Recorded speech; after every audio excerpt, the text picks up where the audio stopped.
So, the author of Surviving in Biafra, the author of Nigeria Contemporary Commentaries and Essays, engineer and architect, Mr. Alfred Uzokwe, please.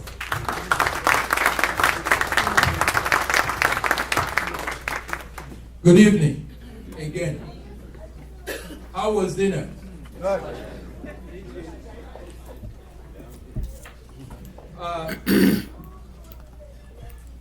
I really have to start by saying that I'm very pleased with all of you for honoring our invitation. It's one thing to get together an event like this and for people to come. If you stayed home in your houses, in your comfortable, much more comfortable houses than where we are today, there was nothing I would have done. I would probably be sitting around here with my family, sobbing. Anyway, thank you very much for coming. A few days ago, as I was gathering my thoughts on how much to say tonight, my wife said, just make it short and sweet. So I said, oh yeah? What is short? She said, 5 minutes.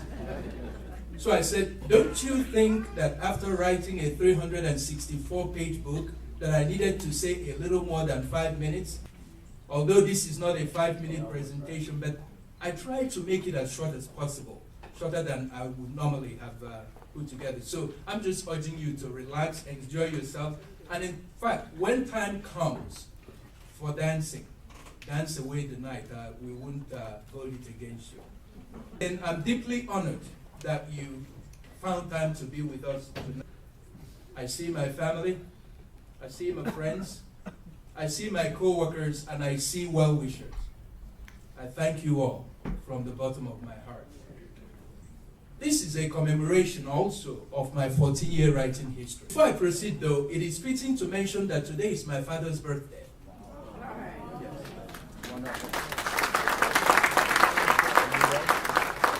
But why do I highlight this in the first place though? Because the interest I developed in writing was the result of my father's encouragement.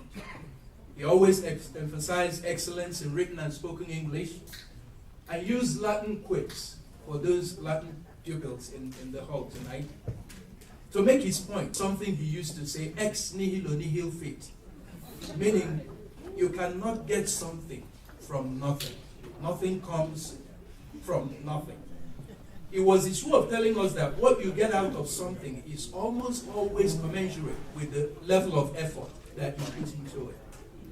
If you want to do well in English language, he would say, then you have to read and write a lot. I therefore dedicate tonight to the man who shaped my love for the written and spoken English. The man who indirectly made tonight a reality. My father may be gone, but we will always continue to remember him. And in the spirit of the Latin quips he loved so much, I say to him tonight, Dominus sit cum. May the Lord be with him. Amen. Now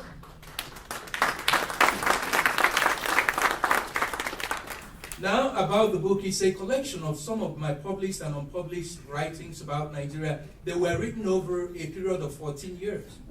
And whenever people read my commentary, the first thing they ask is, what motivated an engineer or an architect to start writing? I'm sure that some of you, my esteemed guests, are wondering the same thing, and I'll answer that question tonight and also discuss some of the contents of the book. I left Nigeria in 1987, 28 years ago. At that time, the military still held sway. They had not relinquished the stranglehold they had on the nation since 1966. You see, after the Nigerian Civil War that lasted from 1967 to 1970, General Gowon continued as the head of state.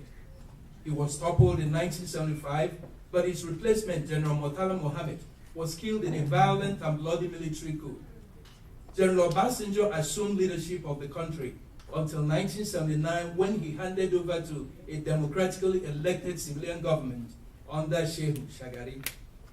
The democratic experiment from 1979 to 1983 did not work well. Nigeria was adrift and corruption was rampant.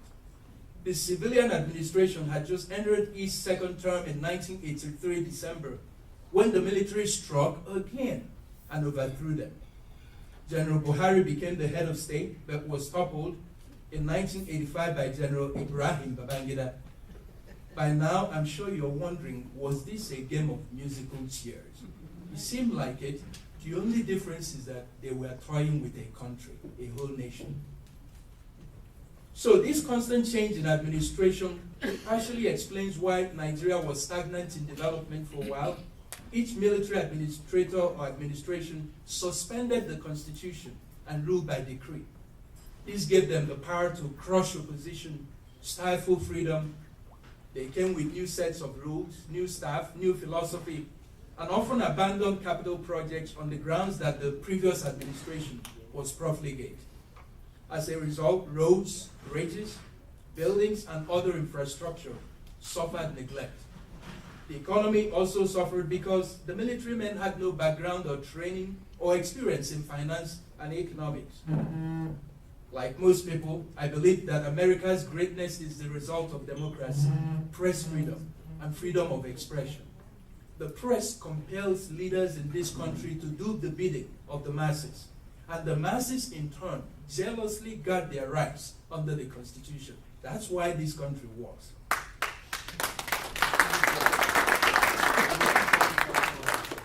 I therefore long for democracy for Nigeria and press freedom for it.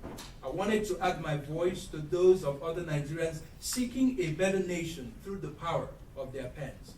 If writers were free to continuously shine the spotlight on the many maladies that ail Nigeria, the leaders will be more inclined to be acting. Nigeria's return to civilian rule in 1999 brought with it the dawn of a new era. The head of the new civilian administration, Olusegun Obasanjo, made efforts to institute democracy and press freedom. Also, the internet created a medium for me to add my voice to the world of commentary. Consequently, I wrote my very first 5-page commentary titled, "I Want Nigeria Back," under a column called Uzokwe Searchlight. It was published on the internet news magazine NigeriaWorld.com in July of 2001. I had always wanted my writings to be published in a medium with global reach, but what happened after the publication of my commentary was unexpected. It was stunning. That evening, I came back from work and turned on my computer to catch up on global events as I usually did. I noticed that my email inbox was full. The emails were coming from people from all over the globe who read the commentary and were reacting. Most of the emails exhorted me to keep up the good work. Others suggested new topics they wanted me to write about. So I continued to write more commentaries. And frankly, I've not looked back since then. I've written about the reckless burning of tires and plastics in residential areas in Nigeria, with particular reference to the inferno half a mile from where I grew up in Nnewi. Burning of plastics and rubber add greenhouse gases to the atmosphere, make residents susceptible to chronic obstructive pulmonary diseases. I call for officials to stamp out that abhorrent practice. And I can say that looks like they listened because the trash was cleared for a while and the burning also stopped for a period of time. And I say that even if one person was saved from COPD during the period the burning stopped, it is progress. One step at a time, one place at a time, and one life at a time.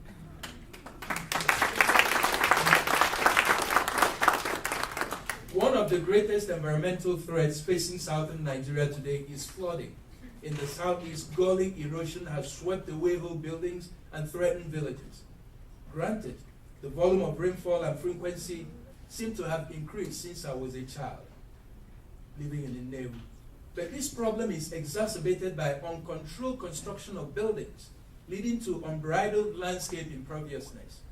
Also, massive deforestation and things like that of the landscape have also added to the problem. So having nowhere to infiltrate, stormwater barrels down the landscape with fury, uprooting and sweeping away anything on its path, including buildings. In my writings, I have made suggestions on how you can deal with this. In an article titled, "Build a Second Niger Bridge Now, Lives Are on the Line," I joined in the call for the construction of a second bridge to straddle Africa's third longest river, River Niger in Onitsha.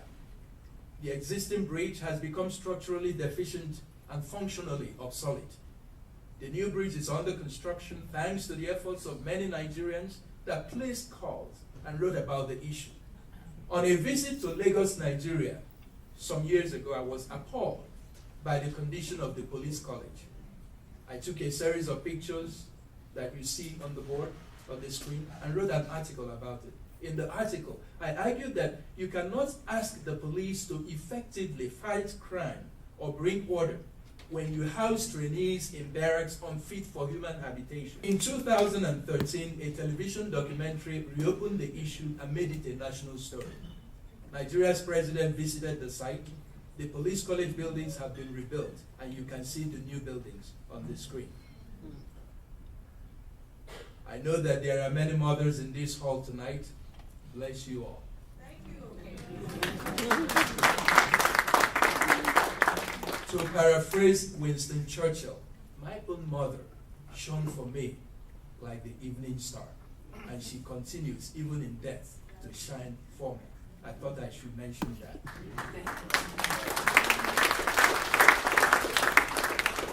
As a result of that, many years ago, I wrote a tribute to mothers with particular reference to my own mother. At the last count, thousands have either clicked on or read the tribute. In fact, many readers sent the tribute to their mothers or wives during Mother's Day celebration. That essay is in the book. And when you find time, just like the MC said, give it a read. And when you do, you will agree with me that the indispensability of mothers is as established and immutable as creation itself.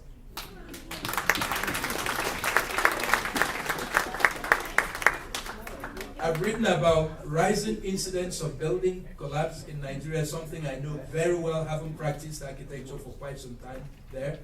Deplorable condition of Nigerian roads and what could be done about it.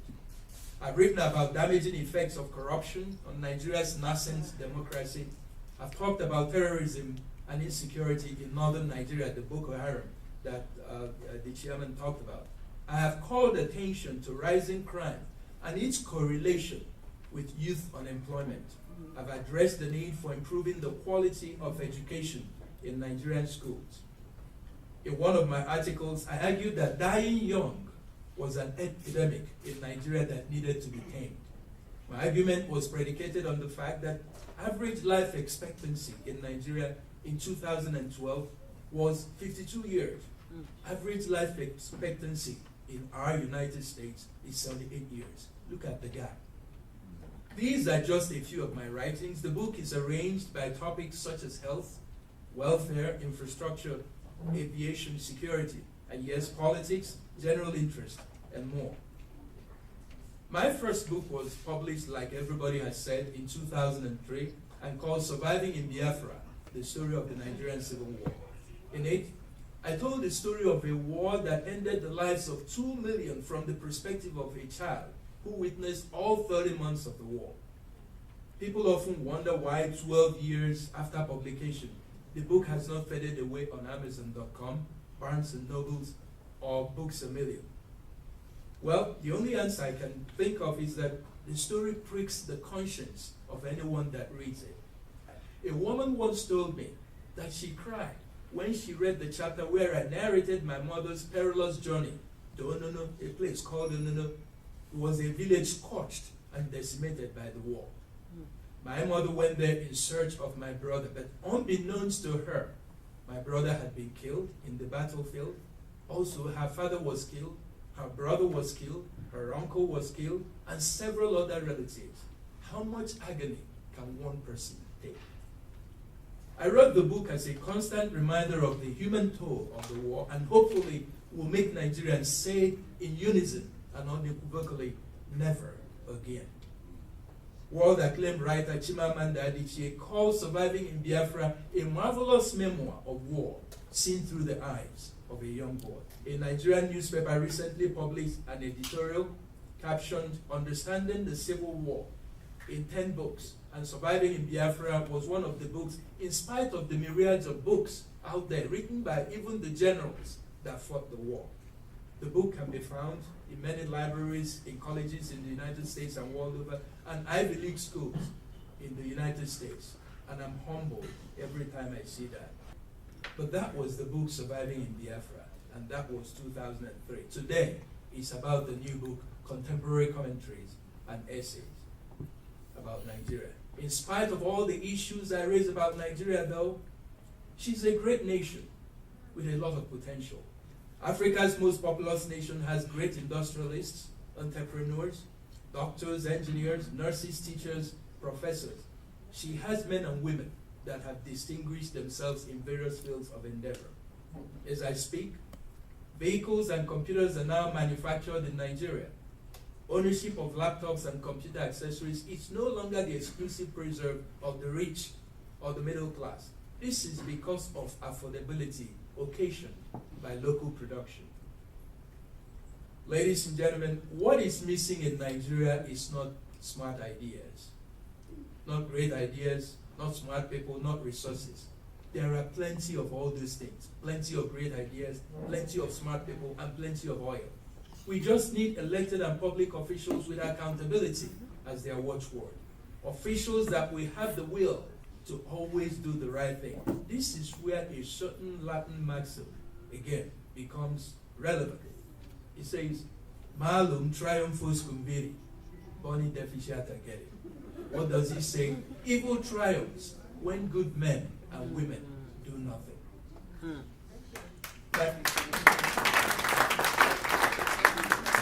Nigerian citizens and those with the power of the pen have a role to play in advancing democracy and holding elected officials accountable. They have a role to play in making Nigeria a true democracy, as propounded and amplified by President Lincoln on that cold November day, and widely accepted as government of the people, by the people, and for the people. They should continually remind leaders that they are there to serve and even protect. So the answer to why I got into writing commentaries is simple: holding public officials accountable and helping to educate the masses with the hope of making Nigeria better. To that effect, I have written more than 2,000 pages of commentaries about Nigeria since 2001. To put it in perspective, if I were to publish all of it, it would be 5 volumes of 400 pages each. And frankly, I'm not done yet. This, my friends, is my story. This, my esteemed guests, is my odyssey. This, my fellow Americans and fellow Nigerians, is how I got into the world of commentary. I now crave your indulgence to present to you my second book, Nigeria, Contemporary Commentaries and Essays. God bless Nigeria and God bless the United States of America. Thank you very much.